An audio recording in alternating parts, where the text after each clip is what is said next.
Q में आप सबका स्वागत है। इस वीडियो में मैं कुछ ऐसे फिजिक्स के क्वेश्चन कवर करूंगा जिनके मुझे लगता है आने की संभावना सबसे ज़्यादा है। ये जो बीता हुआ एक महीना था, इसमें मुझे आपके सबसे ज़्यादा रिक्वेस्ट मिले कि साइंस के क्वेश्चन बनाने के लिए, खासकर रेलवेज और एसएससी सीजीएल के लिए। साइंस एक ऐसी चीज़ है जिसमें सबसे ज़्यादा परसेंटेज आता है रेलवे और एसएससी सीजीएल के अंदर। अगर एसएससी सीजीएल के अंदर 50 सवाल आते हैं तो उसमें से 20 साइंस के आते हैं। और साइंस में जैसे जैसे साल बढ़ रहे हैं वैसे वैसे फिजिक्स के क्वेश्चंस काफ़ी ज़्यादा पूछे जा रहे हैं। इनफैक्ट फिजिक्स के क्वेश्चन अब उतने ही आ रहे हैं, 5 से 6 क्वेश्चन कम से कम देख सकते हैं आप साइंस के अंदर, फिजिक्स के अंदर। और फिजिक्स क्योंकि ज़्यादातर लोगों ने फिजिक्स नहीं पढ़ी होती, खासकर जो बीकॉम या बीए बैकग्राउंड के छात्र हैं, फिजिक्स समझने में थोड़ी कठिनाई होती है। इस वीडियो में मैं कुछ ऐसे क्वेश्चंस कवर करूंगा जो किसी ना किसी एग्जाम में पहले फिजिक्स में पूछे जा चुके हैं, चाहे वो रेलवे, चाहे एसएससी सीजीएल, चाहे सीएचएसएल या एफसीआई। और ये वीडियोस पिछले 10-15 साल में बहुत ज़्यादा रिपीट हुए हैं और इनके आने की संभावना काफ़ी ज़्यादा है। मैंने वो वाले क्वेश्चंस कवर किए हैं जिनमें कंसेप्ट्स इन्वॉल्व होते हैं, जिससे मैं आपको थोड़े से कंसेप्ट्स फिजिक्स के समझा पाऊँ, सिखा पाऊँ। और इसमें इन क्वेश्चंस को अगर आप कर लेते हैं तो आप इन्हीं में से काफ़ी सारे क्वेश्चन एग्जाम में रिपीट देखेंगे। सो स्टार्ट करते हैं फिजिक्स। पहला सवाल, इलेक्ट्रिक बल्ब के अंदर हवा को कंप्लीटली रिमूव कर देते हैं, किस वजह से? क्या कारण है कि हवा को रिमूव कर दिया जाता है बल्ब के अंदर से? देखिए, पहले आपको यह याद रखना है, जो बल्ब होता है, बल्ब के अंदर आप इलेक्ट्रिसिटी देते हैं, इलेक्ट्रिसिटी जनरेट होती है, बिजली जनरेट होती है, विद्युत जनरेट होता है। और यानी कि जो एनर्जी इसमें जनरेट होती है, इसमें एनर्जी कन्वर्ट होती है, इलेक्ट्रिकल एनर्जी लाइट एनर्जी के अंदर, क्योंकि बल्ब हमें प्रकाश देता है। और इसके अंदर एक फिलामेंट होता है अंदर, यह फिलामेंट बना होता है टंगस्टन धातु का। बल्ब का फिलामेंट टंगस्टन धातु का बना होता है। अब अगर इसके अंदर ऑक्सीजन आ जाएगी तो ऑक्सीजन की एक प्रॉपर्टी होती है कि ऑक्सीजन किसी भी धातु के साथ उसे मिलके उसे ऑक्सीडाइज कर देती है। जैसे फॉर एग्जांपल अगर मैं जिंक धातु लेता हूं तो जिंक धातु के अंदर ऑक्सीजन इसको ऑक्सीडाइज करके जिंक ऑक्साइड बना देगी। इसी तरह कॉपर के साथ कॉपर ऑक्साइड बना देगी। इसी तरह लेड के साथ लेड ऑक्साइड। यानी कि कोई भी धातु हो, अगर उसमें ऑक्सीजन पड़ जाए तो वो धातु खराब हो जाएगी। इसे बोलते हैं ऑक्सीडेशन। धातु के अंदर जब ऑक्सीजन ऐड होती है या कार्बन रिमूव उससे करते हैं तो उसको ऑक्सीडेशन कहा जाता है। अब अगर ऑक्सीडेशन हो गया फिलामेंट का तो वो ढंग से काम नहीं करेगा। इसीलिए ऑक्सीडेशन को प्रिवेंट करने के लिए हम हवा हटा देते हैं, क्योंकि हवा के अंदर आप जानते हैं 78% के आसपास नाइट्रोजन होता है और 21% के आसपास ऑक्सीजन होता है। यानी हमारी जो हवा है उसमें ऑक्सीजन काफी ज्यादा है। इसलिए आंसर है बी। ऑक्सीडेशन ऑफ फिलामेंट को बचाने के लिए हम एयर हटा देते हैं बल्ब के अंदर से। और बल्ब पे एक सवाल यह भी पूछा जाता है कि बल्ब का जो फिलामेंट है वो किस धातु का बना होता है? वो टंगस्टन का बना होता है। टंगस्टन का क्यों बना होता है, किसी और धातु का क्यों नहीं? क्योंकि टंगस्टन, वो तापमान, वो टेम्परेचर जिस पे टंगस्टन पिघलता है वो काफी ज्यादा है। और बल्ब के अंदर गर्मी प्रोड्यूस होती है, सिर्फ प्रकाश ही नहीं प्रोड्यूस होता, गर्मी भी निकलती है बल्ब से। तो अगर जल्दी से पिघल जाएगा कोई धातु तो बल्ब की गर्मी से ही पिघल जाएगा। टंगस्टन पिघलता नहीं है क्योंकि इसका जो मेल्टिंग पॉइंट है वो धातुओं में सबसे ज्यादा है, इसलिए टंगस्टन का बना होता है। ट्रांसफार्मर किसे बोलते हैं? ट्रांसफार्मर एक ऐसा डिवाइस है जो क्या करता है, आपके 4 ऑप्शन हैं ये। वोल्टेज को कम ज्यादा करता है, ऑल्टरनेटिंग करंट को डायरेक्ट करंट में कन्वर्ट करता है, बिजली बनाता है, या डायरेक्ट करंट को ऑल्टरनेटिंग करंट में कन्वर्ट करता है। अब देखिए, करंट, हमारे जो घरों में करंट आता है, आपको यह याद रखना है, वो ऑल्टरनेटिंग करंट आता है। और ऑल्टरनेटिंग करंट क्या होता है? ऑल्टरनेटिंग करंट एक तरंग के रूप में बहता है, यानी एक वेव के रूप में बहता है। और डायरेक्ट करंट एक ही दिशा में सीधा बहता है। यह फर्क है डायरेक्ट करंट और ऑल्टरनेटिंग करंट के अंदर। अब हमारे घरों में ऑल्टरनेटिंग करंट क्यों आता है, डायरेक्ट करंट क्यों नहीं आता? क्योंकि ऑल्टरनेटिंग करंट को कम या ज्यादा किया जा सकता है ट्रांसफार्मर से। यानी ट्रांसफार्मर क्या करता है? वोल्टेज को कम या ज्यादा करता है। और इसका फायदा क्या होता है? इसका फायदा यह होता है, बिजली कंपनियों को फायदा होता है, क्योंकि वो वोल्टेज कम ज्यादा कर सकते हैं जो हमारे घर के अंदर आ रहा है, तो उससे उनका बहुत पैसा बचता है। क्योंकि करंट को जो डिस्टेंस ट्रेवल करना पड़ेगा, ऑल्टरनेटिंग करंट के लंबे साइकिल होते हैं वेव के, तो वो जल्दी से बहुत ज्यादा डिस्टेंस ट्रेवल कर सकता है। इसीलिए हमारे घर के अंदर ऑल्टरनेटिंग करंट आता है और ट्रांसफार्मर यूज करके बिजली कंपनियां बहुत सारा पैसा बचा लेती हैं। सो आंसर है ए, स्टेपिंग अप और डाउन वोल्टेज। वोल्टेज कम या ज्यादा करने के लिए यूज होता है ट्रांसफार्मर। दूसरी बात, एक बात और याद रखना एग्जाम के लिए, आप ट्रांसफार्मर को सिर्फ ऑल्टरनेटिंग करंट को कम ज्यादा करने के लिए यूज कर सकते हो, डायरेक्ट करंट को कम ज्यादा यूज करने के लिए नहीं यूज करते। ऑल्टरनेटिंग करंट को ही सिर्फ ट्रांसफार्मर कम ज्यादा कर सकता है। अगला सवाल, ऑल्टरनेटिंग करंट का क्या फायदा है डायरेक्ट करंट के मुकाबले? अब जैसा मैंने बताया, ऑल्टरनेटिंग करंट का क्या फायदा है? ऑल्टरनेटिंग करंट को कम ज्यादा किया जा सकता है ट्रांसफार्मर की मदद से। और उसकी वजह से क्या होगा? उसकी वजह से, जो मान लीजिए बिजली का कोई खंभा है, वहां से हमारे घर में करंट आ रहा है।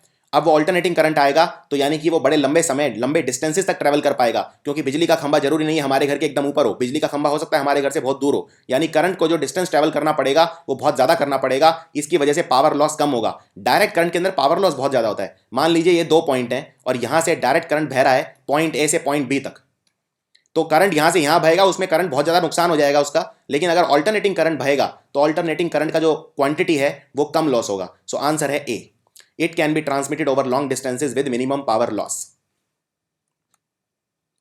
अगला सवाल है क्यूरी किसकी मापने की एक इकाई है, क्यूरी किसकी यूनिट है। देखिए ये क्यूरी नाम रखा गया मैडम मारी क्यूरी के नाम पे, मैडम मारी क्यूरी। मैडम मैरी क्यूरी ने डिस्कवर करी रेडियोधर्मी किरणें यानी रेडियो एक्टिविटी। सो आंसर है डी, क्यूरी यूनिट है रेडियो एक्टिविटी की। और मैडम मैरी क्यूरी जो थी ये पोलैंड देश की थी। पोलैंड एक छोटा सा देश है यूरोप के अंदर जिसकी राजधानी है हेलसिंकी, और पोलैंड देश की थी, इसीलिए इन्होंने 2 रेडियोधर्मी तत्व यानी रेडियो एक्टिव एलिमेंट डिस्कवर करे। एक का नाम है रेडियम, तो रेडियम का आविष्कार किसने किया, मैडम मारी क्यूरी ने। और दूसरा, क्योंकि ये पोलैंड की थी तो इन्होंने उसका नाम रख दिया पोलोनियम, क्योंकि अपने देश को सम्मान देना चाहती थी, पोलैंड के नाम पे रख दिया पोलोनियम। तो 2 रेडियोधर्मी तत्व यानी 2 रेडियो एक्टिव एलिमेंट डिस्कवर करे मैडम मारी क्यूरी ने, एक रेडियम दूसरा पोलोनियम। और मैडम मारी क्यूरी के साथ उनके हस्बैंड भी थे जिन्होंने इनका बहुत साथ दिया, इनका नाम था पियर क्यूरी। तो मैडम मारी क्यूरी और पियर क्यूरी दोनों थे, और मैडम मारी क्यूरी को सम्मानित करने के लिए रेडियो एक्टिविटी की नापने की इकाई यानी यूनिट रख दी गई क्यूरी। इस पे यूनिट पे एक क्वेश्चन कम से कम जरूर आएगा, हर एक की यूनिट पता होनी चाहिए। करंट को किसमें नापते हैं, करंट को नापते हैं एम्पियर के अंदर। वोल्टेज को किसमें नापते हैं, वोल्टेज को वोल्ट में नापते हैं, आसान है। लुमिनस इंटेंसिटी को नापते हैं कैंडेला में, और मैग्नेटिक फील्ड को नापते हैं टेस्ला में। तो ये सारी यूनिट याद रखना बहुत ज्यादा इंपॉर्टेंट है एग्जाम के लिए। Next question, power of lens हम किस में नापते हैं, लेंस, पावर ऑफ लेंस। अब देखिए ये क्वेश्चन गलत बहुत होते हैं। गलत क्यों होते हैं, क्योंकि ये नॉर्मल पावर की बात नहीं कर रहा। यानी कि जैसे फॉर एग्जांपल अगर आप कोई टॉर्च में डालने के लिए या बैटरी में डालने के लिए सेल खरीदते हैं, आप पूछते हैं इसकी पावर कितनी है, ये उस पावर की बात नहीं कर रहा। ये कह रहा है पावर ऑफ लेंस, यानी कि आप जो चश्मा पहनते हैं उसकी पावर की बात कर रहा है, ये नॉर्मल पावर की बात नहीं कर रहा। और पावर हम किसको बोलते हैं, एनर्जी पर यूनिट टाइम को पावर बोलते हैं। तो आप ये मत सोचिए इसमें एनर्जी होती है जूल और टाइम होता है सेकंड, तो आंसर हो गया जूल पर सेकंड। नहीं, पावर ऑफ लेंस पूछा है, लेंस की पावर नापते हैं डायोप्टर के अंदर। सो आंसर है डायोप्टर, और डायोप्टर को बोलते हैं 1 फोकल लेंथ। यानी आप जो चश्मा पहनते हैं उसकी फोकल लेंथ जितनी होगी आपको उसका उल्टा करना पड़ेगा, उसको बोलते हैं power. So power of lens नापते हैं डायोप्टर में। लेकिन हाँ, नॉर्मल पावर हम नाप सकते हैं जूल पर सेकंड में, जिसे बोलते हैं काम करने की शक्ति यानी एनर्जी पर यूनिट सेकंड, जिसको नॉर्मल पावर कहा जाता है। एक ऐसा औजार, एक ऐसा यंत्र, इंस्ट्रूमेंट जो ह्यूमिडिटी, वातावरण के अंदर नमी नापने के लिए काम आता है, उसे क्या बोलते हैं। ये एक अच्छा सवाल है। इनफैक्ट इस तरह के क्वेश्चन आपको अक्सर दिखेंगे पेपर के अंदर, जब आपसे ये पूछेंगे कि ये वाला इंस्ट्रूमेंट किस चीज के काम आता है, वो वाला किस चीज के काम आता है। अब देखिए इसमें 4 ऑप्शन। एनीमोमीटर, एनीमोमीटर क्या नापता है, एनीमोमीटर नापता है कि हवा कितनी तेज चल रही है, यानी विंड की स्पीड नापता है एनीमोमीटर। और इसमें इस तरह का एक यंत्र लगा होता है एनीमोमीटर, उस पर 4 इस तरह के हवा जब चलती है तो इसको हिलाती है बहुत तेज तेज, और ये नापता है हवा की स्पीड कितनी है। हाइग्रोमीटर नापता है वातावरण के अंदर नमी। तो इस सवाल का जो आंसर है वो है बी, हाइग्रोमीटर। और थर्मोमीटर तो आप जानते हैं, थर्मोमीटर टेम्परेचर नापता है। हमारी बॉडी के अंदर जो नॉर्मल टेम्परेचर होता है वो होता है 37 डिग्री सेल्सियस या 98.4 डिग्री फ़ारेनहाइट। 98.6 मत समझना, 98.4 ही आंसर है। बहुत लोग इसमें कंफ्यूज होते हैं कि 98.4 है कि 98.6 है, आपको आंसर 98.4 लेके चलना है। 37.6 डिग्री भी आप इसको बोल सकते हैं सेल्सियस, ये सेल्सियस है, ये फ़ारेनहाइट है। थर्मोमीटर नापता है टेम्परेचर। और पायर हेलियोमीटर ये नापता है सोलर रेडियंस, यानी सूरज की जो किरणें हैं वो कितनी तीव्र हैं। तो सोलर रेडियंस, इररेडियंस भी बोलते हैं इसे, डायरेक्ट बीम भी बोलते हैं इसे, ये नापता है पायर हेलियोमीटर। तो अलग अलग तरह से बहुत सारे इंस्ट्रूमेंट हैं, लगभग 50 से ज़्यादा इंस्ट्रूमेंट हैं जो आपको याद करने हैं, जो क्या नापते हैं। और ये अक्सर पूछा जाता है, जैसे करंट नापा जाता है एम मीटर में, वोल्टेज नापी जाती है वोल्ट मीटर में। तो इस तरह से कई सारे इस तरह से नापने के यंत्र हैं जिनका आपको पता होना चाहिए। तो इन 4 में एनीमोमीटर नापता है विंड स्पीड, हाइग्रोमीटर नापता है वातावरण में नमी यानी ह्यूमिडिटी, थर्मोमीटर नापता है टेम्परेचर, और पिर हेलियोमीटर नापता है सोलर बीम इररेडियंस। अगला सवाल, एक स्टील की जो गेंद है, स्टील धातु की बनी हुई जो गेंद है, वैसे स्टील एक अलॉय है, तो वो मरकरी के ऊपर तैरती क्यों है। मरकरी यानी पारा, मरकरी को बोलते हैं हिंदी में पारा, उसके ऊपर स्टील बॉल क्यों तैरती है। एक बात बताइए, जैसे तेल है, अगर आप तेल पानी के ऊपर डाल देंगे तो पानी के ऊपर तेल तैरता क्यों है। कोई भी चीज किसी चीज के ऊपर क्यों तैरती है, सवाल मेरा ये है। तैरने के लिए जब कोई चीज किसी में डूब जाती है यानी उसका घनत्व ज्यादा है, डेंसिटी। फॉर एग्जाम्पल, अगर मैं एक लोहे की कील पानी के अंदर, ये पानी है, अगर मैं इसके अंदर एक लोहे की कील डालूंगा तो वो कील डूब जाएगी। क्यों? क्योंकि पानी से ज्यादा घनत्व है उसका, यानी डेंसिटी ज्यादा है। जिस चीज की डेंसिटी कम होगी वो तैरेगी, जिसकी डेंसिटी ज्यादा होगी वो डूब जाएगी। अब इसमें क्वेश्चन ये है कि स्टील की गेंद मरकरी के ऊपर तैरती है, क्यों? क्योंकि उसकी डेंसिटी मरकरी से कम है, इसलिए तैरती है। अगर उसकी डेंसिटी मरकरी से ज्यादा होगी तो वो स्टील बॉल उसमें डूब जाएगी, जैसे जल के अंदर लोहे की बॉल डूब जाती है। क्यों? क्योंकि उसकी डेंसिटी ज्यादा है। लेकिन एक माचिस की तीली अगर आप पानी के ऊपर डालेंगे तो वो तैरती रहती है। क्यों? क्योंकि उसका घनत्व कम है। इसीलिए आंसर है ए, डेंसिटी ऑफ मरकरी ज्यादा है, इसीलिए मरकरी पारा स्टील बॉल को अपने अंदर डूबने नहीं देता। सो आंसर है ए।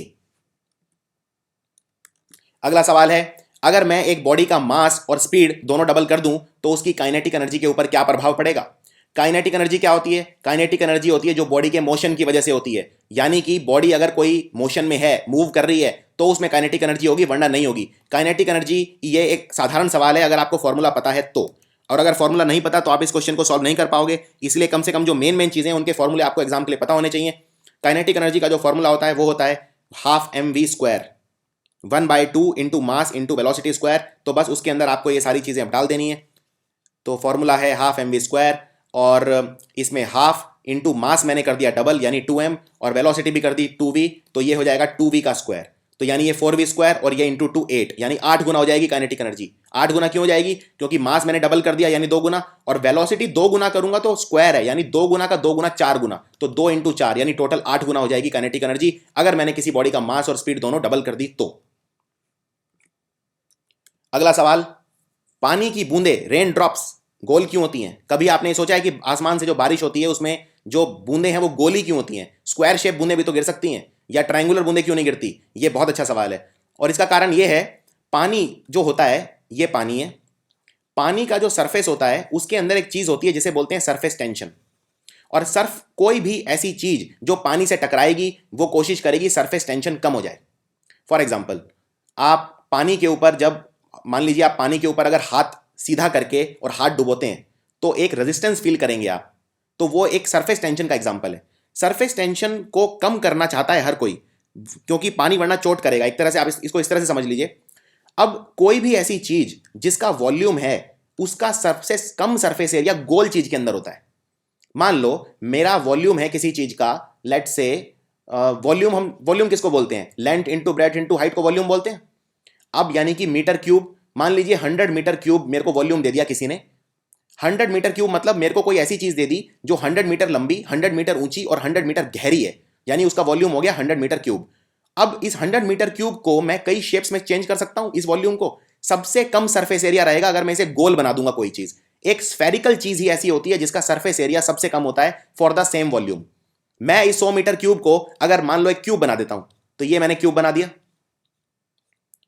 मैं इसको कोई और शेप बना देता हूं, मान लो मैंने इसे एक क्यूबॉइड बना दिया, ये क्यूबॉइड बना दिया। इसमें सबसे कम सरफेस एरिया किसका रहेगा? स्फीयर का। और जितना कम सरफेस एरिया रहेगा सरफेस टेंशन उतना कम रहेगा। सो आंसर है डी, इसीलिए पानी की बूंदें गोल हो जाती हैं।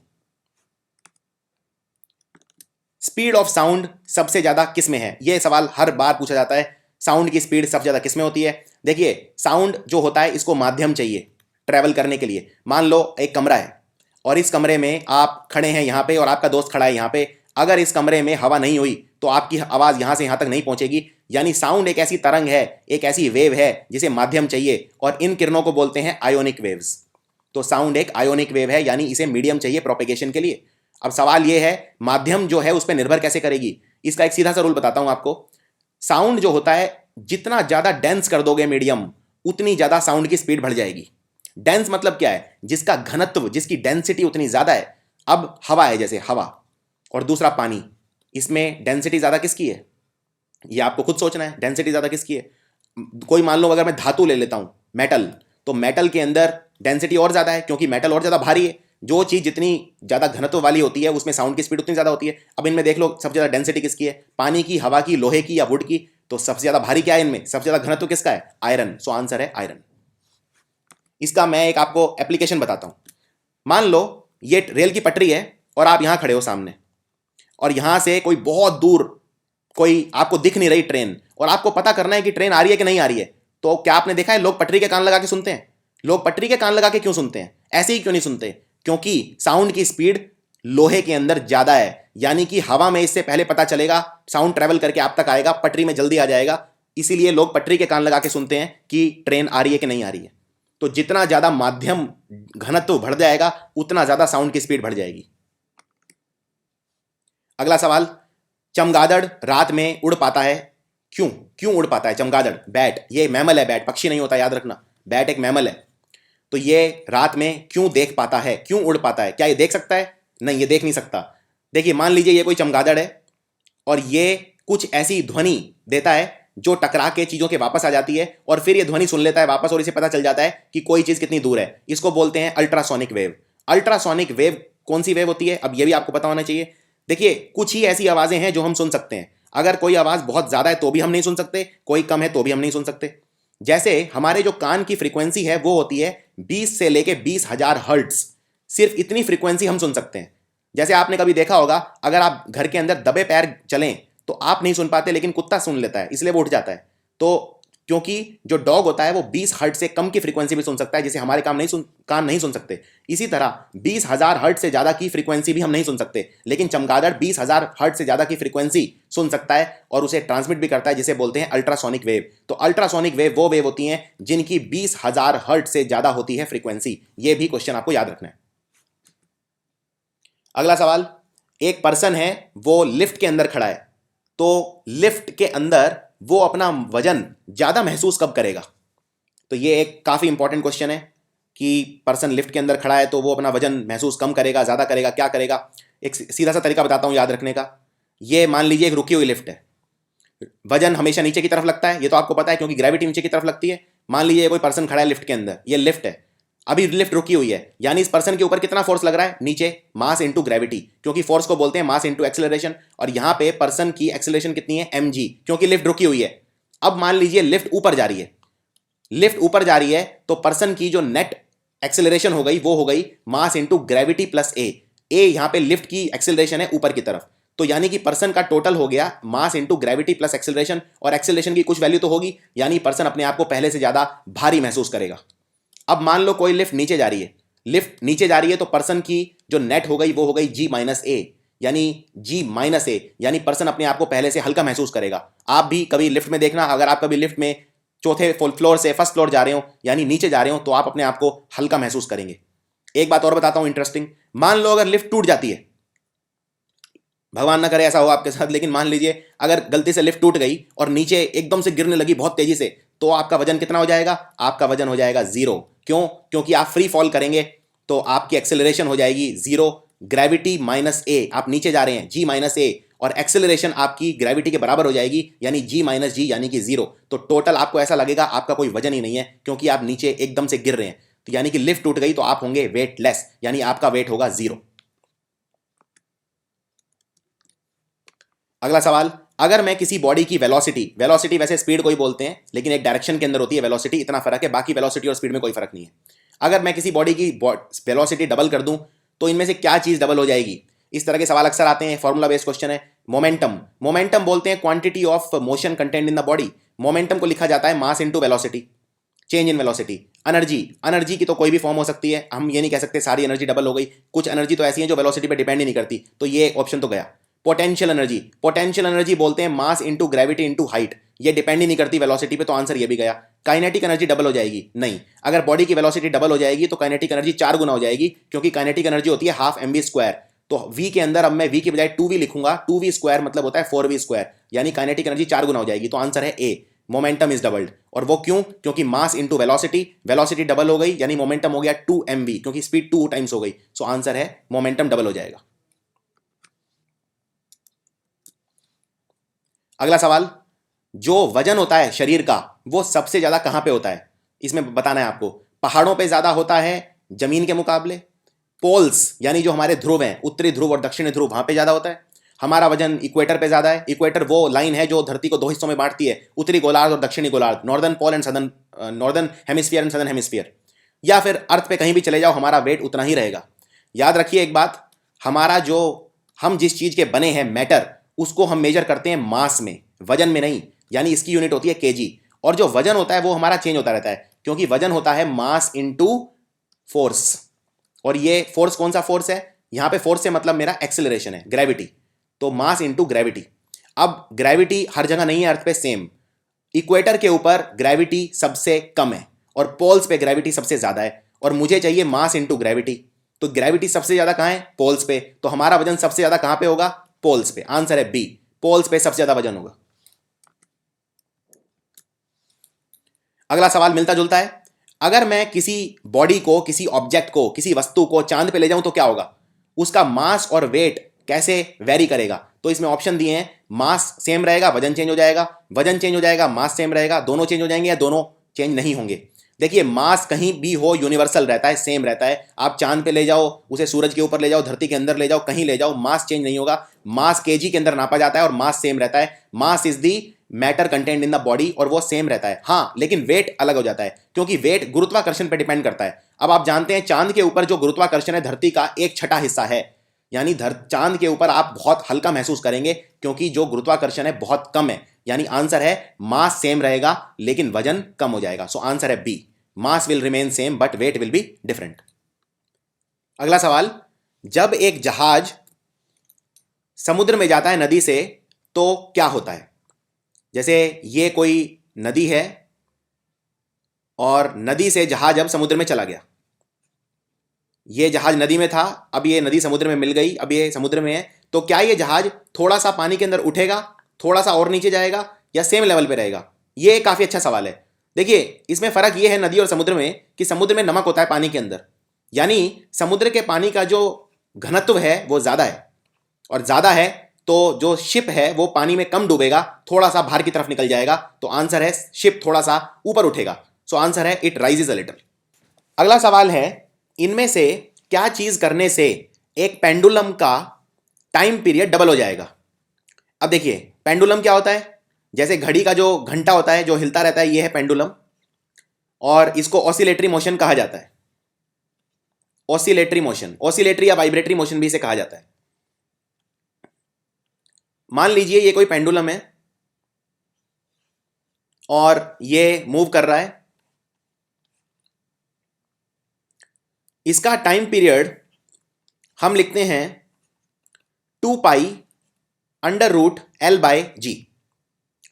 ये इसका फॉर्मूला है। अब इसमें पूछा है क्या चीज करने से पेंडुलम का टाइम पीरियड डबल हो जाएगा। तो 2 और पाई तो कांस्टेंट है, इनकी तो वैल्यू चेंज नहीं हो सकती। 2 तो फिगर है और पाई की वैल्यू होती है 22/7, यानी कि लेंथ या ग्रेविटी में चेंज करूंगा तो ही संभव है। सो ऑप्शन है लेंथ डबल करने से। नहीं, लेंथ डबल करने से टाइम पीरियड √2 टाइम हो जाएगा, 2 टाइम नहीं होगा, लेंथ 4 गुना करनी पड़ेगी। सो आंसर है D, make the pendulum 4 times long. So ये जो क्वेश्चन था ये डायरेक्ट फॉर्मूले से 2π√L/g। तो मेजर चीजों के फॉर्मूले आपको पता होने चाहिए। अर्थक्वेक किससे नापा जाता है। अर्थक्वेक, ओके, बैरोमीटर से नापते हैं हवा का दबाव, यानी एटमॉस्फेरिक प्रेशर। तो अर्थक्वेक नहीं नापा जाता।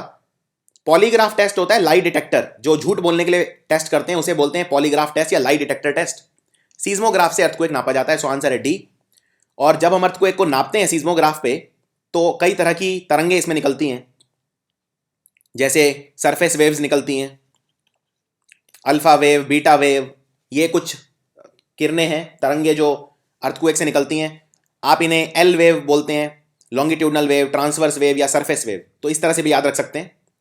और इसको नापते हैं रिश्टर स्केल के ऊपर कि किसकी कितनी तीव्रता है। 0 से 9 तक होता है रिश्टर स्केल, और रिश्टर स्केल पे एनर्जी रिलीज जो होती है अर्थक्वेक के वक्त वो नापी जाती है। और 1 डिग्री, 1 यूनिट जब रिश्टर स्केल पे बढ़ता है यानी अर्थक्वेक 10 गुना तीव्र हो जाता है। मान लीजिए कोई अर्थक्वेक आया, उसकी तीव्रता है 7 और जो किसी की है 9, तो 9 वाला कितनी एनर्जी रिलीज करेगा, 7 वाले से 10 × 10, क्योंकि 1 से 10 का माप बढ़ जाता है, 10 गुना हो जाता है, 2 यानी कि 100 गुना ज्यादा। यानी कि कोई अर्थक्वेक अगर 9 है उसकी तीव्रता और किसी की 7 है तो 9 वाला 7 वाले से 100 गुना ज्यादा डेंजरस है। डेंटिस्ट के पास अगर आप कभी गए हैं तो डेंटिस्ट एक शीशा यूज करता है आपके दांत को देखने के लिए। आपके मुंह के अंदर ये छोटा सा शीशा डालता है। ये शीशा कौन सा होता है, ये बड़ा अच्छा सवाल है। और इनफैक्ट इस तरह के सवाल काफी आते हैं कि ये वाला शीशा किस तरह का होता है। फॉर एग्जाम्पल, अगर मैं आपसे पूछूं कि जो आपकी गाड़ी है, गाड़ी के सामने की जो हेडलाइट होती है ये आपकी गाड़ी है, सामने की जो हेडलाइट है इस पर कौन सा शीशा लगा होता है? तो ये शीशे कई तरह के होते हैं, concave lens, convex lens, cylindrical mirror etcetera. तो डेंटिस्ट के पास जो शीशा होता है जिससे वो आपके पीछे के दांत देखता है, जहां तक वो सीधे नहीं देख सकता, या ऊपर के दांत देखता है, ऊपर की तालू के, तलवे के, तो उसको बोलते हैं कनकेव मिरर। और गाड़ी के आगे जो हेडलाइट होती है उसमें भी यूज होता है कनकेव मिरर। लेकिन गाड़ी में जो पीछे देखने के लिए लाइट होती है, पीछे देखने के लिए जो शीशा होता है, जो साइड में होता है दरवाजे के, या मोटरसाइकिल पे जो शीशा लगा होता है जिसमें आप पीछे की देखते हैं, कोई पीछे से तो बाइक नहीं आ रही या गाड़ी नहीं आ रही, वो होता है कन्वेक्स मिरर। तो ये बहुत फ्रीक्वेंटली आस्क्ड क्वेश्चन एग्जाम के अंदर। अगला सवाल, एक वुमेन की जो आवाज है वो काफी श्रिल होती है मैन की आवाज के मुकाबले। इसको आप पिच बोल सकते हैं या आप इसको श्रिलनेस भी बोल सकते हैं, कई सारे टर्म्स यूज होते हैं फिजिक्स के अंदर। और वुमेन की आवाज जो है वो, पहली बात तो आवाज निकलती है लैरिंग्स से। लैरिंग्स को बोलते हैं वॉइस बॉक्स, जहां से आवाज निकलती है, इसको एडम्स एप्पल भी कहा जाता है। अब वुमेन की जो आवाज है वो इतनी श्रिल क्यों होती है? क्योंकि उसकी फ्रीक्वेंसी ज्यादा होती है। आंसर है हाई फ्रीक्वेंसी।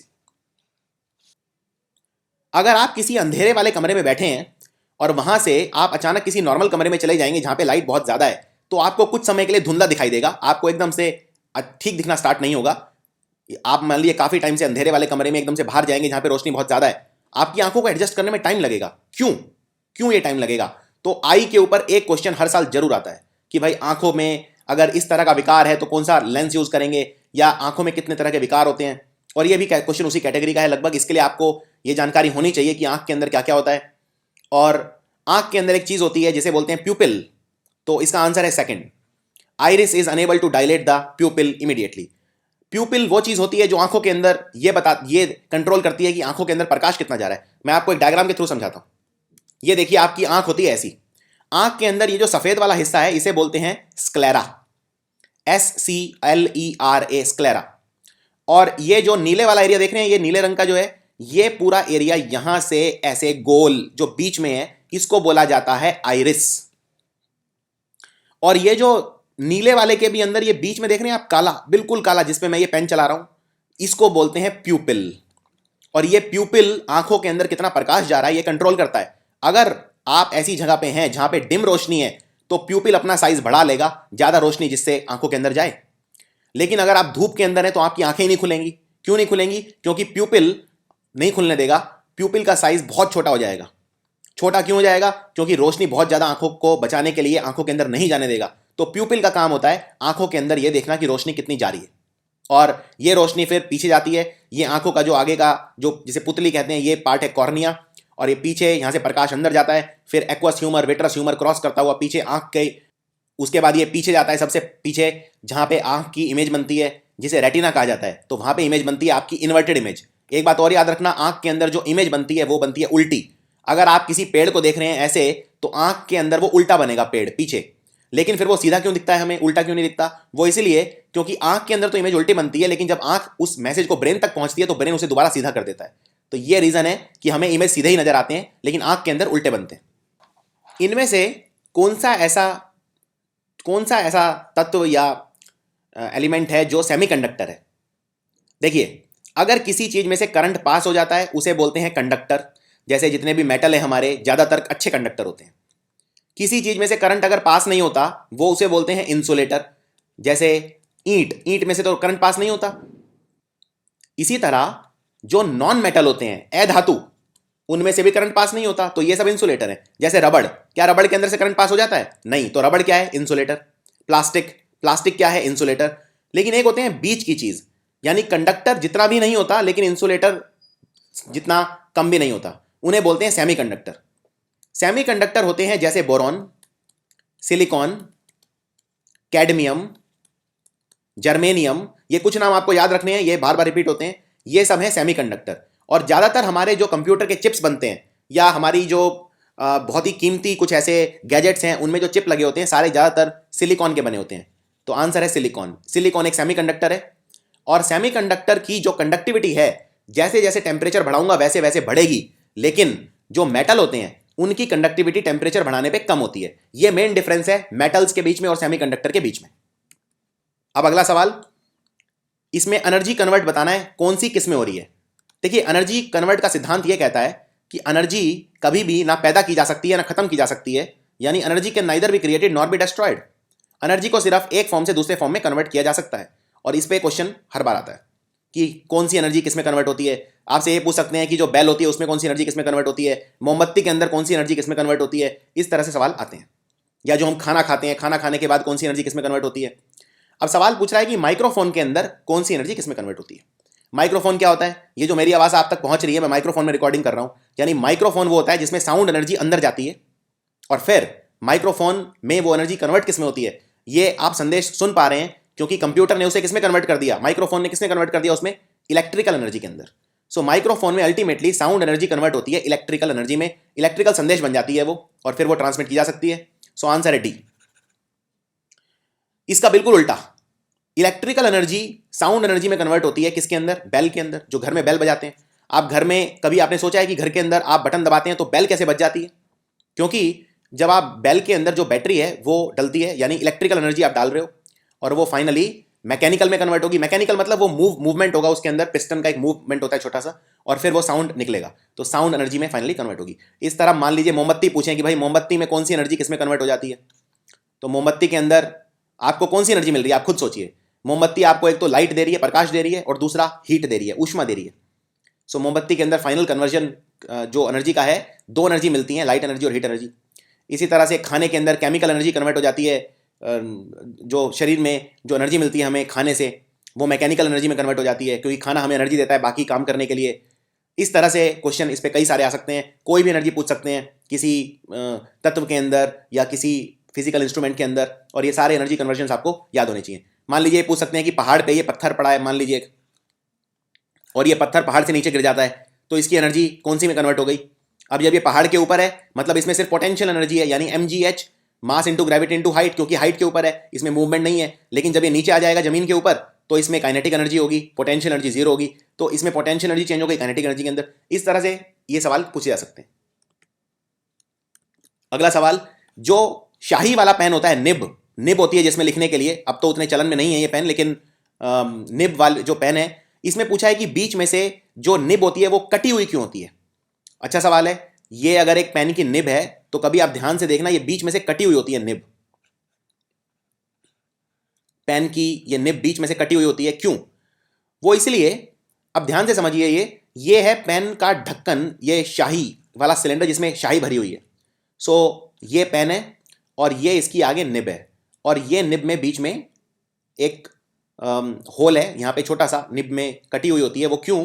क्योंकि ये इसमें जो इंक भरी है, पेन जब चलना शुरू होगा तो ये इंक कम हो जाएगी, धीरे धीरे कम हो जाएगी, यानी लो प्रेशर क्रिएट हो जाएगा, जो इंक का दबाव है वो कम हो जाएगा। और अगर इंक का दबाव कम हो गया तो पेन सूखा पड़ सकता है।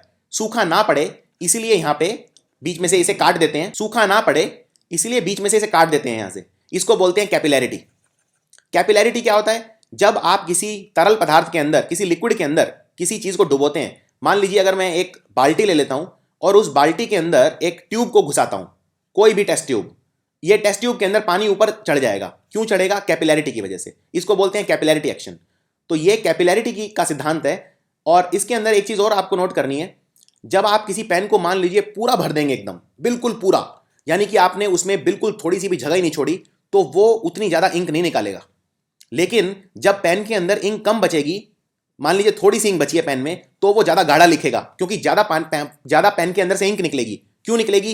कैपिलैरिटी की वजह से। तो क्या यहाँ पे इसलिए जो एयर है, एयर पीछे चली जाएगी, पानी के अंदर एयर घुस जाएगी थोड़ी सी, और पेन का जो सिलेंडर है उसके अंदर हवा घुसने की वजह से, जब ये हवा इसमें घुस जाएगी तो उससे इंक यहाँ पे लो प्रेशर नहीं बनेगा, इंक की कंटिन्यूटी बनी रहेगी, इसलिए बीच में जगह छोड़ देते हैं। और एक चीज और बताता हूं आपको, मान लीजिए अब अगर आप कभी विमान में बैठ गए, प्लेन में आप बैठ गए, प्लेन में क्या आप फाउंटेन पेन लेके जाएंगे? नहीं। क्यों? क्योंकि प्लेन के अंदर दबाव बहुत ज्यादा कम है हवा का, तो जितनी भी शाही है वो अपने आप आपकी शर्ट में निकल जाएगी। कभी आप करके देखना ये। और इसीलिए प्लेन के अंदर फाउंटेन पेन अलाउड नहीं होते।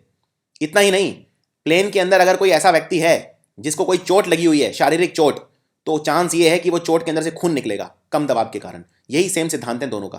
तो ये चीज आपको याद रखनी है, इसको बोलते हैं कैपिलैरिटी। अगला सवाल, इनमें से कौन सी ऐसी तरंगे हैं, वेव्स हैं, जिनमें से न्यूक्लियर चार्ज जो है उसकी वजह से निकलती हैं। तो ये अच्छा सवाल है। न्यूक्लियर चार्ज की वजह से रेडियोधर्मी किरणें निकलती हैं, और न्यूक्लियर चार्ज की वजह से जब एक एलिमेंटल चेंजेस होते हैं, हायर लेवल से लोअर लेवल पे कोई चीज़ें ट्रांसमिट होती हैं एक पर्टिकुलर पाथ के अंदर, तो निकलती हैं डेल्टा किरणें। सो आंसर है डी, डेल्टा किरणें, डेल्टा तरंगे वो तरंगे हैं जो न्यूक्लियर चार्ज के कारण निकलती हैं एक एटम के अंदर से। अगला सवाल है, एक पत्थर धरती की तरफ गिर रहा है। तो ये धरती है, एक पत्थर धरती की तरफ गिर रहा है। सवाल यह है कि पत्थर धरती की तरफ अट्रैक्ट हो रहा है, धरती पत्थर की तरफ अट्रैक्ट हो रही है, या दोनों एक दूसरे की तरफ अट्रैक्ट हो रहे हैं। तो ये न्यूटन का सिद्धांत है, ये गुरुत्वाकर्षण का सिद्धांत है। न्यूटन, आपको याद होगा न्यूटन के सर पे एक बार कुछ गिरा था, शायद सेब गिरा था, और जब उसने उसका आविष्कार किया तो उसके दिमाग में ये आया कि अचानक ये सेब नीचे ही क्यों गिरता है, ऊपर क्यों नहीं गिरता। तो ये एक गुरुत्वाकर्षण का सिद्धांत है। इसके अंदर हम इसको ऐसे मेंशन करते हैं कि G/m/r² जो गुरुत्वाकर्षण लगता है, यानी कि पत्थर भी धरती की तरफ अट्रैक्ट होता है और धरती भी पत्थर की तरफ अट्रैक्ट होती है। सो आंसर है सी। अगला सवाल है, इनमें से वेक्टर क्वांटिटी कौन सी है। देखिए, वेक्टर क्वांटिटी वो होती है जिसके अंदर मैग्नीट्यूड भी होता है और डायरेक्शन भी होती है, यानी कोई भी ऐसी क्वांटिटी जिसके अंदर डायरेक्शन का प्रभाव होता है उसे बोलते हैं वेक्टर क्वांटिटी। तो इनमें वेक्टर क्वांटिटी है फोर्स, बहुत इंपॉर्टेंट वेक्टर क्वांटिटी है। क्यों? क्योंकि मान लो एक बक्सा है, इस बक्से पे मैं फोर्स लगा रहा हूं 4 न्यूटन का फोर्स, और मेरा दोस्त लगा रहा है 10 न्यूटन का फोर्स इस तरफ से। और दूसरा केस, एक बक्से के ऊपर मैं 4 न्यूटन का फोर्स लगा रहा हूं और मेरा दोस्त 10 न्यूटन का फोर्स लगा रहा है इधर से। अब ये दोनों एक ही दिशा में लग रहे हैं, तो इस पे टोटल फोर्स कितना हो जाएगा, 14 न्यूटन। और इस पे टोटल फोर्स कितना लगेगा, मेरा दोस्त इधर से 10 न्यूटन लगा रहा है, इधर से 4, यानी एक दूसरे को काटेंगे फोर्स, यानी इस पे लगेगा 10 - 4 6 ही लगेगा, और ये इस दिशा में जाएगा। यानी जब मैं किसी चीज पे फोर्स लगाता हूं तो उसमें ये इंपॉर्टेंट है कि दिशा कौन सी है, वरना वो एक दूसरे को कैंसिल आउट भी कर सकते हैं। तो इसलिए वेक्टर क्वांटिटी है, वेक्टर के अंदर डायरेक्शन इंपॉर्टेंट होती है। तो टेम्परेचर स्केलर है, डिस्टेंस और स्पीड दोनों स्केलर है। डिस्टेंस की वेक्टर क्वांटिटी को बोलते हैं डिस्प्लेसमेंट, और स्पीड की वेक्टर क्वांटिटी को बोलते हैं वेलोसिटी। अगला सवाल, एक तालाब की जो गहराई है वो आपको जो असली गहराई है उससे कम नजर आती है जब आप उसकी तरफ देखते हैं, क्यों? तो ये अच्छा सवाल है। एक तालाब है, इसकी मान लो गहराई है तालाब की 20 फीट। आप जब ऊपर से देखेंगे तो क्या आपको ये 20 फीट नजर आएगा? नहीं। क्यों? तो ये प्रकाश के कारण है। जब प्रकाश किसी डेंसर मीडियम से रेयरर मीडियम में जाता है तो उसको बोलते हैं, या रेयरर से डेंसर में जाता है तो वो बेंड हो जाता है, उसको बोलते हैं रिफ्रैक्शन। सो आंसर है बी, रिफ्रैक्शन ऑफ लाइट के कारण जब आप किसी तालाब में देखते हैं तो उसकी जो गहराई आपको उतनी नजर नहीं आएगी जो जितनी है। और ये इसके लिए अलग अलग शब्द भी दिए गए हैं। ये है रियल डेप्थ, यानी 20 है असली गहराई, 20 feet is the real depth. लेकिन जो आपको नजर आएगी वो आएगी अपेरेंट डेप्थ। अपेरेंट डेप्थ क्यों? Because of the refraction of light from the denser medium to the rare medium. यानी जिस मीडियम का घनत्व ज्यादा है, जिस माध्यम का घनत्व ज्यादा है, उससे कम माध्यम के घनत्व में जब आएगी तो रिफ्रैक्शन होगा। कैमरा का कौन सा ऐसा हिस्सा है, कैमरा मतलब जो नॉर्मल कैमरा जिससे हम पहले फोटो खींचते थे, मैं आजकल के कैमरे की बात नहीं कर रहा, डिजिटल कैमरा, मैं उस पुराने कैमरे की बात कर रहा हूं। अगर आपको याद हो, जिसमें नेगेटिव डेवलप होता था और नेगेटिव ले जाते थे हम, फिर उसमें डेवलप करवाते थे, गिन के मेरे ख्याल से 28 से 29 फोटो खींच पाते थे, जैसे कोडेक वगैरह के कैमरे होते थे पुराने, उनकी बात कर रहा हूं। तो कैमरा का कौन सा ऐसा हिस्सा है जो आंख के पर्दे जैसा है? तो आंख का पर्दा होता है रेटिना, जिसपे इमेज बनती है, और कैमरे में इमेज कहां बनती है? फिल्म के ऊपर। सो आंसर है D, film is the answer. Hydrogen bomb में कौन सा सिद्धांत यूज होता है? Hydrogen bomb. अब देखिए, ये सूरज है, सूरज के ऊपर इतनी गर्मी क्यों है? सूरज हमें गर्मी ऊष्मा क्यों देता है? क्योंकि सूरज के अंदर हाइड्रोजन मिलके बनाता है हीलियम, और साथ में निकलती है बहुत ज्यादा एनर्जी। इसे बोलते हैं फ्यूजन, यानी इसे हिंदी में बोलते हैं विलयन। जब छोटी छोटी चीजें मिलके एक बड़ी चीज बनाती है, इसे बोलते हैं फ्यूजन, और इसमें साथ में एनर्जी भी निकलती है, और ये एनर्जी है जो धरती तक पहुंचती है। सो आंसर है न्यूक्लियर फ्यूजन। न्यूक्लियर फ्यूजन हम यूज करते हैं हाइड्रोजन बम बनाने में, और न्यूक्लियर फिशन हम यूज करते हैं बिजली बनाने में न्यूक्लियर रिएक्टर के अंदर, जिसमें हम यूरेनियम, थोरियम, प्लूटोनियम इन सबको तोड़ते हैं, इनको न्यूट्रॉन से तोड़ते हैं। सो आंसर है न्यूक्लियर फिशन हम यूज करते हैं न्यूक्लियर रिएक्टर के अंदर बिजली बनाने के लिए, और फ्यूजन यूज करते हैं हाइड्रोजन बम के अंदर। अगला सवाल, एक रेडियोधर्मी आइसोटोप है, रेडियोधर्मी यानी रेडियो एक्टिव तरंगे उसमें से निकलेंगी, वो टूट जाता है हर 96 मिनट के बाद, देखा मैंने उसे कि वो 1/8वां हिस्सा उसका बचा था सिर्फ, तो उसकी हाफ लाइफ कितनी है? देखिए हाफ लाइफ क्या होता है, अगर ये कोई रेडियो एक्टिव पदार्थ है और ये टूट जाएगा, आधा रह जाएगा, तो जितने टाइम में आधा हो जाएगा उसको बोलते हैं हाफ लाइफ। अब ये कह रहा है कि ये 1/8वां हिस्सा बचा है, यानी कितने साइकिल कंप्लीट कर लिए इसने 96 मिनट में? पहले ये टूटा होगा, आधा रह गया होगा, एक से आधा, आधे से टूट के 1/4, फिर ये आधा रह गया यानी 1/8, यानी 3 साइकिल कवर कर लिए इसने। और 3 साइकिल कवर करने में टाइम लिया 96 मिनट, यानी एक साइकिल कवर करने में टाइम कितना लिया? 96/3, तो आंसर है 32 मिनट इसका हाफ लाइफ है, यानी हर 32 मिनट बाद ये टूट जाता है। अगला सवाल, इनमें से सही वेवलेंथ का क्रम क्या है? सो ये सुपर इंपॉर्टेंट क्वेश्चन है और शॉर्ट क्वेश्चन है, जरूर आएगा। याद रखिए, जो विजिबल लाइट होती है जिसको मैं देख पाता हूं, वो टूटती है विबग्योर के अंदर। ये 7 रंग हैं और इनको तोड़ता कौन है? इनको तोड़ता है प्रिज्म।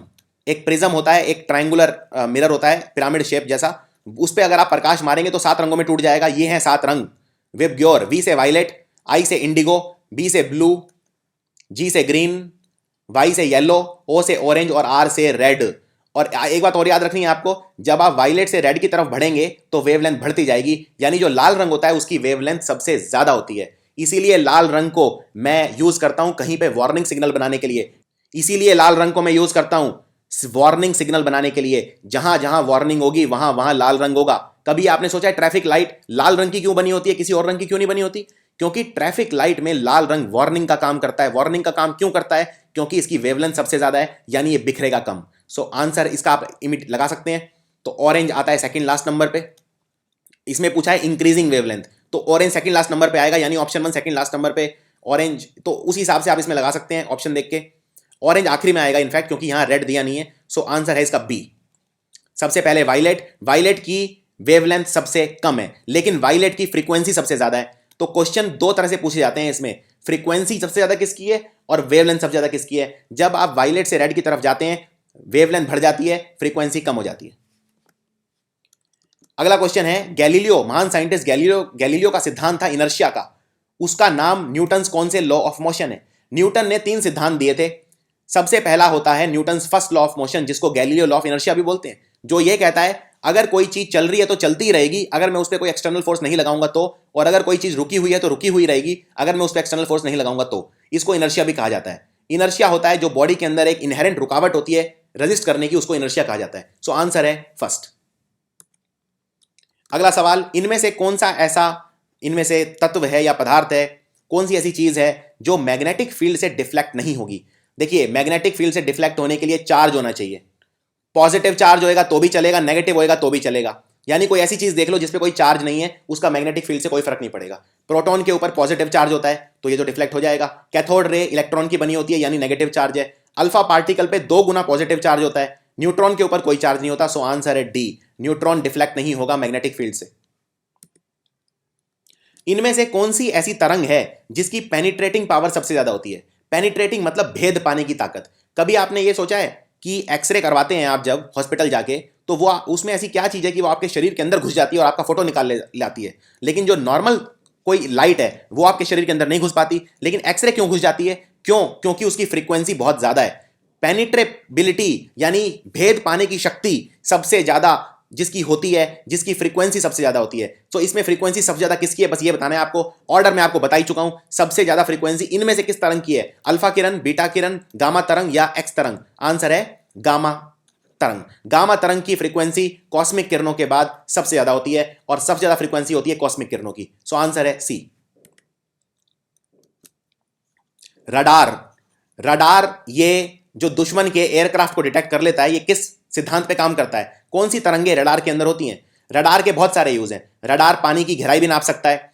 ये अगर कोई नदी है, नदी की गहराई नापनी है तो मैं ऊपर से रडार का इस्तेमाल कर सकता हूं। ये तरंगे पानी के अंदर छोड़ेगा और ये तरंगे लौट के वापस आ जाएंगी। तो जितने टाइम में ये तरंग गई और तरंग की स्पीड मुझे पता है, इससे नदी की गहराई पता की जा सकती है।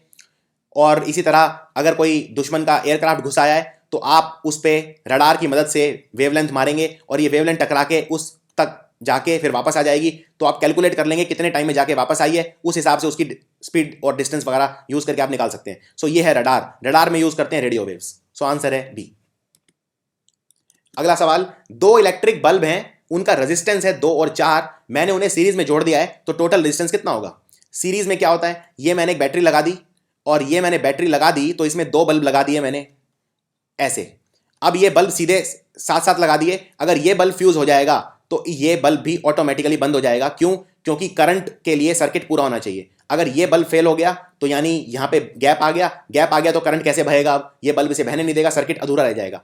तो इनको बोलते हैं सीरीज। सीरीज के अंदर जो भी रेजिस्टेंस है वो ऐड हो जाते हैं, तो 2 और 4 है, टोटल आंसर हो गया 6। सीरीज के अंदर जितने भी रेजिस्टेंस है वो ऐड हो जाते हैं। अगर इस बल्ब का रेजिस्टेंस 2 है, इसका 4 है, तो टोटल हो गया 6। लेकिन उल्टा होता है पैरेलल के अंदर, ये होता है पैरेलल, तो ये नेगेटिव ये पॉजिटिव। एक बल्ब मैंने ऐसे लगाया और दूसरा इसके नीचे ऐसे लगाया। अब इसमें अगर ये वाला बल्ब फ्यूज भी हो जाता है तो दूसरा बल्ब जलता रहेगा। तो घरों के अंदर इसलिए हम पैरेलल कनेक्शन यूज करते हैं, क्योंकि आपके घर के अंदर ऐसा तो नहीं है कि अगर एक बल्ब फ्यूज हो गया तो पूरे घर की रोशनी चली जाएगी। हम पैरेलल कनेक्शन यूज करते हैं, यानी करंट के कई रास्ते होते हैं पैरेलल के अंदर। तो यहाँ पे नेगेटिव टर्मिनल से करंट निकलेगा, नीचे जाएगा, वो इधर भी जा सकता है, नीचे से ऊपर भी जा सकता है। यानी दोनों के अंदर रेजिस्टेंस जो होगा वो होगा 1/R is equal to 1/R1 plus 1/R2। इनमें से कौन सा रंग का सरफेस है जो हीट सबसे ज्यादा एब्जॉर्ब करता है? तो इसमें इसको बोलते हैं रिफ्लेक्शन का सिद्धांत। रिफ्लेक्शन, जो व्हाइट कलर है वो सबसे ज्यादा रिफ्लेक्ट कर देता है लाइट को। यानी अगर आप सफेद रंग के कपड़े पहन के बाहर निकलते हैं गर्मी के दिन तो सबसे अच्छा है। क्यों? क्योंकि गर्मी को वो रिफ्लेक्ट कर देगा, एब्जॉर्ब नहीं करेगा। लेकिन ब्लैक कलर ऐसा है जो सबसे ज्यादा एब्जॉर्ब करता है। इसीलिए गर्मी के दिन अगर आप काले रंग के कपड़े पहन के बाहर निकलेंगे तो सही नहीं है, क्योंकि आपको बहुत ज़्यादा गर्मी लगेगी, क्योंकि ब्लैक कलर सबसे ज़्यादा हीट एब्जॉर्ब करता है। इसीलिए पेंट भी जो होता है घर का वो बहुत ज़्यादा डार्क कलर का नहीं करवाना चाहिए गर्मियों में, हमेशा सफ़ेद रंग का करवाना चाहिए। एक मूविंग इलेक्ट्रिक चार्ज क्या प्रोड्यूस करता है? Electric field, magnetic field, electric और मैग्नेटिक दोनों, या दोनों में से कोई भी एक? अब देखिए, इलेक्ट्रिक चार्ज की बात कर रहा है। चार्ज, चार्ज मतलब क्या? चार्ज जब बॉडी में कंटेन हो जाता है तो वो पोटेंशियल डिफरेंस क्रिएट कर देता है 2 पॉइंट पे, और फिर चार्ज बहता है। चार्ज की यूनिट क्या होती है ये पता है आपको? चार्ज की यूनिट होती है कूलम्ब। ये सवाल भी अक्सर आता है। और चार्ज जब फ्लो होता है तो वो दोनों चीजें क्रिएट करता है। आंसर है बोथ। अगर मान लो आप 2 मैग्नेट ले लेते हो, 2 चुंबक, और 2 चुंबक के बीच में ये पोल्स हैं, ऑपोजिट पोल्स, इनके बीच में आप एक तार ले आओ, तार के अंदर ऑटोमेटिक करंट आ जाएगा मैग्नेटिक इंडक्शन की वजह से। आप करके देख सकते हो ये एक्सपेरिमेंट। सो दोनों आंसर है, दोनों इलेक्ट्रिक और मैग्नेटिक फील्ड। निक्रोम की तार यूज होती है हीटर बनाने में, क्यों? सवाल है क्यों। देखो, हीटर के अंदर क्या चाहिए आपको? हीटर के अंदर आपको चाहिए गर्मी, कि मुझे हीट चाहिए, और हीट अगर चाहिए तो करंट को ज्यादा काम करवाना पड़ेगा, यानी मुझे रेजिस्टेंस ज्यादा चाहिए। करंट को रेजिस्टेंस बहने से रोकता है, और अगर रोकेगा तो करंट को काम ज्यादा करना पड़ेगा रेजिस्टेंस को ओवरकम करने के लिए, रेजिस्टेंस को हराने के लिए। यानी करंट गर्मी प्रोड्यूस करेगा, और ये गर्मी पीछे एक पंखा लगा होता है वो मुझे फेंक देगा, इसको हीटर बोलते हैं। यानी निक्रोम तार में क्या क्या होना चाहिए? हाई रेजिस्टेंस होना चाहिए, बिल्कुल ठीक है आंसर। हाई मेल्टिंग पॉइंट होना चाहिए, हाई मेल्टिंग पॉइंट भी होना चाहिए, क्योंकि अगर ये तार में हीट प्रोड्यूस होगी और ये तो यही हीट, यही गर्मी, यही ऊष्मा इसे पिघला सकती है। सो आंसर है ए भी, और सी ऑप्शन है, क्योंकि ये करंट को 5 एम्पियर तक सह सकता है, तो ये भी ठीक है। यानी आंसर है all of the above. Nichrome की जो तार है वो हाई रेजिस्टेंस भी होनी चाहिए, हाई मेल्टिंग पॉइंट भी होना चाहिए उसका, तो आंसर है डी, ऑल द अबव। अगला क्वेश्चन है, फॉर्म्स ऑफ मैटर कितने होते हैं? मैटर क्या होता है? मास कंटेंट इन द बॉडी। 3 तरह के होते हैं मैटर, या तो कोई चीज सॉलिड हो सकती है, या कोई चीज लिक्विड हो सकती है, या गैस हो सकती है। तो आंसर है A3, सॉलिड, लिक्विड और गैस। लेकिन आपको कुछ मैं एक्स्ट्रा चीजें भी बताता हूं जो पूछी जा सकती हैं। एक होता है जिसे बोलते हैं 4th स्टेट ऑफ मैटर, उसको बोलते हैं प्लाज्मा। एक होता है 5th स्टेट ऑफ मैटर, जिसे बोलते हैं बॉस-आइंस्टीन कंडेंसेट। और एक होता है 6th फॉर्म ऑफ मैटर, बहुत कम लोग जानते हैं इसे बोलते हैं फर्मियोनिक पोटेशियम, फर्मियोनिक कंडेंसेट ऑफ पोटेशियम। तो ये मैं थोड़ी सी आपको एडवांस चीजें बता रहा हूं आपके ज्ञान के लिए। फर्मियोनिक कंडेंसेट ऑफ पोटेशियम, ये बस आप नाम याद रख लो, इसमें हम बहुत डिटेल में नहीं जाएंगे ये क्या है, लेकिन आंसर आपको 3 मार्क करना है। अगर एक बंद कमरा है और बंद कमरे के अंदर मैं अपना फ्रिज खोल दूंगा तो कमरा ठंडा हो जाएगा कि गर्म हो जाएगा? बताइए। अब देखिए, ये एनर्जी का सिद्धांत लगा कंजर्वेशन का। ये एक कमरा है और ये कमरे में फ्रिज रखा हुआ है। ये फ्रिज का दरवाजा मैंने खोल दिया, तो ये मत सोचिए कि फ्रिज ठंडा करता है तो कमरा ठंडा हो जाएगा, नहीं, फिर कमरा उल्टा गर्म हो जाएगा। क्यों? क्योंकि आपने ये दरवाजा खोल दिया फ्रिज का, फ्रिज के अंदर जो हीट थी वो बाहर निकल गई, यानी फ्रिज को ज़्यादा हीट प्रोड्यूस करनी पड़ेगी, फ्रिज को मेहनत ज़्यादा करनी पड़ेगी ठंडा करने के लिए, यानी फ्रिज वर्क करेगा। फ्रिज वर्क ज़्यादा करेगा। वर्क क्या होता है? वर्क यानी हीट, दोनों की यूनिट जूल होती है, यानी फ्रिज के अंदर से हीट निकलेगी और वो हीट कमरे में फैल जाएगी, क्योंकि फ्रिज को ज़्यादा मेहनत करनी पड़ेगी चीज़ें ठंडी करने के लिए। तो आंसर क्या है? Temperature of the room will increase. Choke, choke क्यों यूज करते हैं? चोक आपने सुना है कभी? चोक क्यों यूज करते हैं? चोक हम यूज करते हैं करंट एसी सर्किट के अंदर कम करने के लिए। करंट हमारे घर में कम आए, एसी सर्किट के अंदर, किसी भी एसी सर्किट के अंदर कम आए, चोक यूज करते हैं। और इसमें एक ऑप्शन देखिए, बड़ा अच्छा ऑप्शन है, ऑल्टरनेटिंग करंट को डायरेक्ट करंट में कन्वर्ट कौन करता है? तो ये चोक नहीं करता, ये करता है रेक्टिफायर, जैसे डायोड। ये ऑल्टरनेटिंग करंट को डायरेक्ट करंट में कन्वर्ट करता है।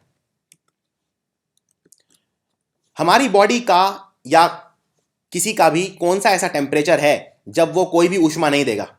पहले तो आप ये बताओ टेम्परेचर की यूनिट क्या होती है?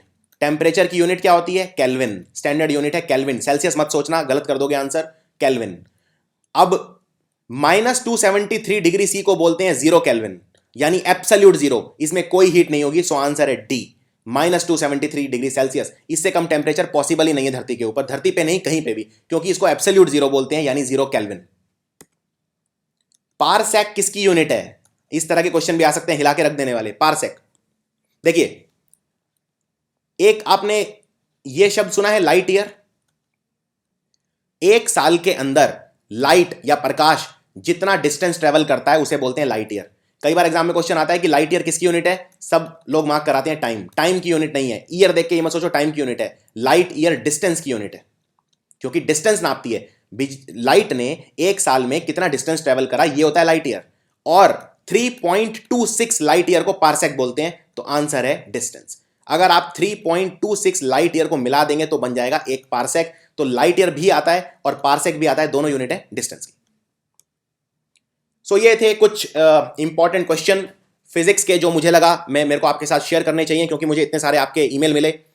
और एक बात याद रखिए, जीएस के अंदर स्कोर करना बिल्कुल आसान नहीं है। जीएस एक ऐसी चीज़ है जो कंसेप्ट अगर आपके नहीं है तो आप एक सीमा से ज़्यादा रट्टा नहीं लगा सकते, याद नहीं कर सकते।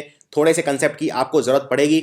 और मैं आपको बहुत बहुत शुभकामनाएं देता हूं आपने आपके आने वाले एग्जाम्स के लिए, रेलवेज के लिए और एसएससी सीजीएल के लिए। अगर कोई भी आपको डाउट है, कोई भी आपको कोई किसी भी चीज़ से रिलेटेड डाउट, आप मुझे ईमेल कर सकते हैं। और ये वीडियो फिजिक्स वाला कैसा लगा ये आप मुझे नीचे कमेंट्स में लिख के बता सकते हैं। अगर आप चाहते हैं कि मैं रेलवे से रिलेटेड और भी वीडियोस बनाऊं तो आप कमेंट्स में लिख सकते हैं। मैं पूरी कोशिश करूंगा जैसे ही समय मिले, या कोई अगर खास टॉपिक है जो आप चाहते हैं रेलवे से रिलेटेड या एसएससी सीजीएल से रिलेटेड जो मैं कवर करूं, तो आप मुझे कमेंट्स में लिख के बता सकते हैं। ये वीडियोस अपने फ्रेंड के साथ जितना हो सके शेयर कीजिए, जिससे वो भी फिजिक्स के कुछ कंसेप्ट्स सीख सकें। और इसी तरह से आपका प्रोत्साहन मुझे जिस तरह से मिल रहा है उसके लिए मैं आपका आभारी हूँ। Thank you for watching.